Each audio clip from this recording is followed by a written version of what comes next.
Most of the parents cheat. Seizures बहुत आते थे, बहुत ज्यादा। अनलिमिटेड, कभी भी आ सकते थे और कितने भी आ सकते थे, नो काउंट। हाइपोक्सिक इंजरी के साथ साथ इसको हाइपोग्लाइसीमिया भी था। अनकॉन्शियस होना और ब्रीथ का इश्यू था। सेल्स जो होते हैं ब्रेन के अंदर वो जल जाते हैं या डेड हो जाते हैं। बट जब anterior part of the brain effect होता है, काफी इम्प्रूवमेंट आ गया था उसी टाइम। फर्स्ट और सेकंड विजिट फर्स्ट और सेकंड उस पेरेंट्स ने मेरे एक भी अपॉइंटमेंट मिस ना करते हुए थेरेपी है, स्लीप पैटर्न क्या है, खाने पीने का जो भी है, डेली रूटीन क्या है, बस उसी के हिसाब से चलता है।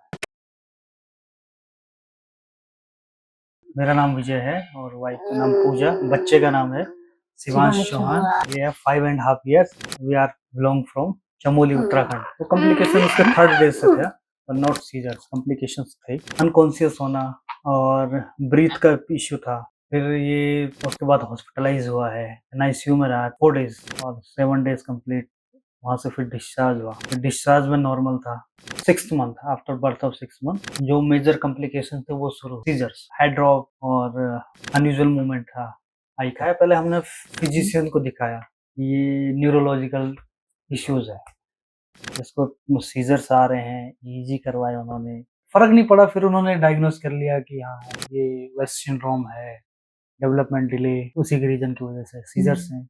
सीजर है तो रिस्की, सीजर्स बहुत आते थे, बहुत ज्यादा, अनलिमिटेड, कभी भी आ सकते थे और कितने भी आ सकते थे, नो काउंट। 400 500 per day. फिर मेडिकेशन शुरू किया, फिर धीरे धीरे धीरे धीरे स्लो डाउन। मेडिसिन पर तो इस पर ट्रायल होते रहे, ट्रायल बहुत ट्रायल करे। 23 to 25 30, मेडिसिन। इस पे 35 दवाइयाँ सूट नहीं ठीक है, नहीं है एक्चुअली में। इसको क्या है, किसी से इसको एलर्जी हो जाएगी, किसी से इसका कॉन्स्टिपेशन हो जाएगा, किसी से इसका बॉडी टेम्परेचर रेज हो जाता था। पहले मैंने एलोपैथिक का ढूंढा, उसमें नहीं मिला, फिर आयुर्वेदिक करके ढूंढा। जब आयुर्वेदिक मैंने सर्च मारे कि वीडियोस जब आने लगे, तो उसके बाद फिर मैम का भी उसमें वीडियोस आने लगे। तो मैंने कहा क्यों ना, मैंने कहा एक बार जाके देख लेते हैं। Hi.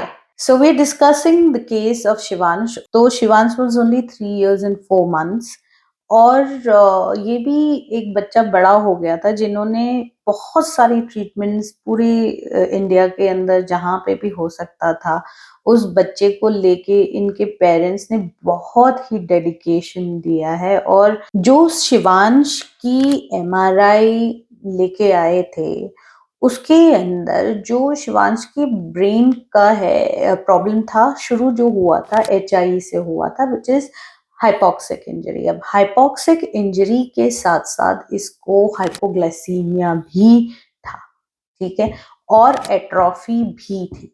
अब ये सोच लीजिए कि जो हाइपोग्लाइसीमिया की वजह से और ऑक्सीजन की कमी की वजह से जो है एंसोमलेशिया हुआ। एंसोमलेशिया का मतलब होता है कि जहाँ पे सेल्स जो होते हैं ब्रेन के अंदर वो जल जाते हैं या डेड हो जाते हैं, ठीक है। अब जब सेल्स डेड हो जाते हैं तो समझ लीजिए कि आजू बाजू की जो नसें होती हैं, मसल्स होते हैं, फ्लूइड्स होते हैं, वो सारी चीजें अफेक्ट होती है। इसके अंदर स्लो चेंजेस सबसे ज्यादा इसके लिए आ रहे हैं क्योंकि इसका जो इंजरी है वो बहुत ही इंटीरियर इंजरी है, ठीक है। जहाँ पे ऊपर की इंजरी होती है तो वो जल्दी जल्दी हील हो जाती है, बट जब anterior part of the brain effect होता है पेरीवेंट्रिकुलर एरिया के अंदर, तो उसके अंदर चेंजेस लाना बहुत मुश्किल है। पर I would say that Shivansh has come a long way।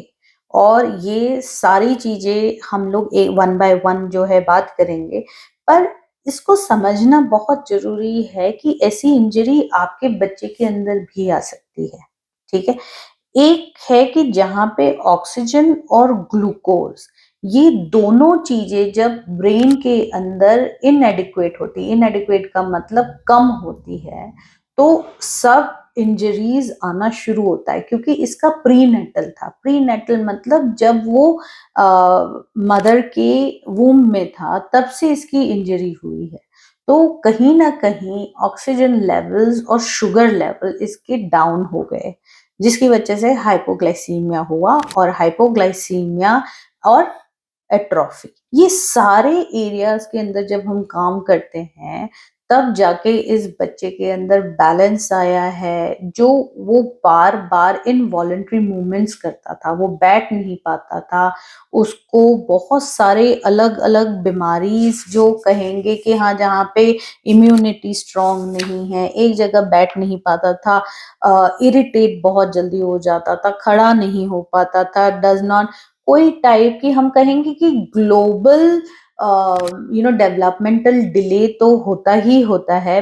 Ma'am के पास क्या पता देखते हैं जब यहाँ सब जगह हाथ मार लिया मतलब वो कर दिया तो एक बार यहाँ भी आ यहाँ भी जाते हैं ट्राई कर सकते हैं। अपने इधर ही है लोकल ही है तो फिर हम आए यहाँ पे तो फर्स्ट विजिट में आए थे तो मतलब काफी इम्प्रूवमेंट आ गया था उसी टाइम फर्स्ट और सेकंड विजिट फर्स्ट और सेकंड विजिट ये 3 मंथ में इसने बैठना शुरू कर दिया जो इसका था नहीं फिर ये आप ये लगाओ चलो उसके 3 मंथ यानी 3 एंड हाफ में आफ्टर 3 to 4 मंथ में इसकी सीटिंग आ गई। नेक होल्डिंग भी नहीं, नेक होल्डिंग 0 थी। मैम की थेरेपी से पहले मैंने थेरेपीज लिया। इसकी थेरेपीज मैंने 9 मंथ्स में शुरू कर दी। सीजर्स में तो फर्क काफी आया है, इंटेंसिटी कम हुई है। उसके बाद इसका स्ट्रेंथ आई है बॉडी में, बॉडी स्ट्रेंथ अच्छी हो जो कि मसल बैक आ गया बैक बैक नहीं था बैक नेक होल्डिंग बैक आ गया स्टैंडिंग आ गया स्टैंडिंग भी है, स्टैंडिंग भी करता है सब Yes, चीजें। रिस्पॉन्ड भी करता है, रिफ्लेक्सेस भी हैं। कंपैरेटिवली मैं बता रहा हूँ, जो पहले सीजर्स आए थे उसमें बैक चला बैक जाता था। जाता था तो उसमें क्या है, हमारा पंक्चुअलिटी है, ठीक है, डेडिकेशन है, अपना जो भी टाइम है हम इसी पे ही स्पेंड करते हैं। थेरेपी डाइट है, वगैरह। स्लीप पैटर्न क्या है, ये सब मैम ने आपको खाने पीने का जो भी है, डेली रूटीन क्या है, बस उसी के हिसाब से चलता है। हाँ, मैं ये भी कहना चाहूंगा, एलोपैथी दवाइयाँ क्योर नहीं करती हैं सीजर्स को, उसको कम करती है, उसको क्योर नहीं करती है। यहाँ क्या है, कंपेरेटिवली इंडिविजुअल की बॉडी में ही वो चीजें जनरेट की जाए जो वो उसको मेडिसिन प्लस क्योर।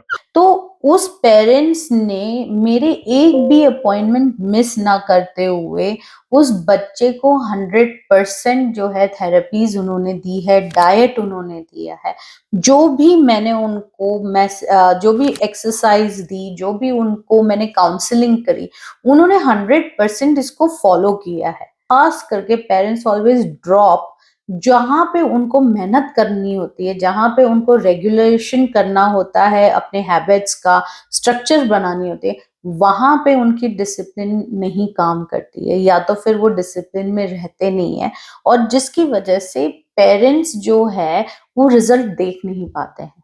यहाँ पे इस बच्चे को ऑलमोस्ट 2 इयर्स हो गए। 2 इयर्स के अंदर इस बच्चे का क्या ज़बरदस्त चेंज आया है। अभी वो अपने आप बैठ पाता है, उसका हेड जो है पहले वो नहीं पकड़ पाता था, वो पकड़ रहा है। उसकी इनवॉलंटरी मूवमेंट्स थी जहाँ पे वो पैर मारता था, उसको कोई पेन नहीं फ़ील होता था, खाना नहीं खाता था, कॉन्स्टिपेशन, पेट हमेशा उसका कॉन्स्टिपेटेड रहता था। ही वाज़ ऑलवेज़ मतलब पूरा स्टमक जो था वो इतना टाइट था, स्पैस्टिक था।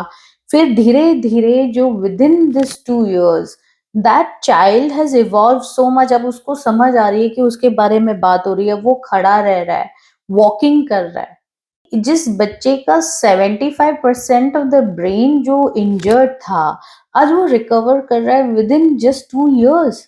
And this is possible because of the consistency and discipline of the parents, and hats off to them। जहाँ पे उसको झटके भी आते हैं, पर झटके भी जहाँ पे पहले बहुत ज्यादा आते थे, अब वो लिमिट में आ रहे हैं, बिकॉज स्ट्रक्चरल डैमेज है ब्रेन के अंदर।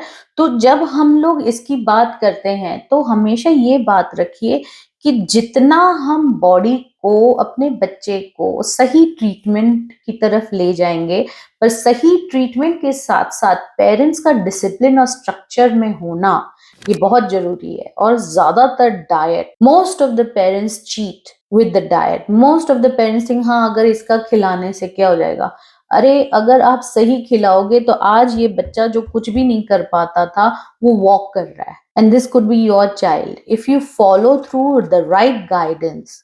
तो make sure that the child का रेस्क्यू करने वाले आप पेरेंट्स ही हैं, उसको सही जगह पे सही ट्रीटमेंट देने वाले आप ही रहेंगे।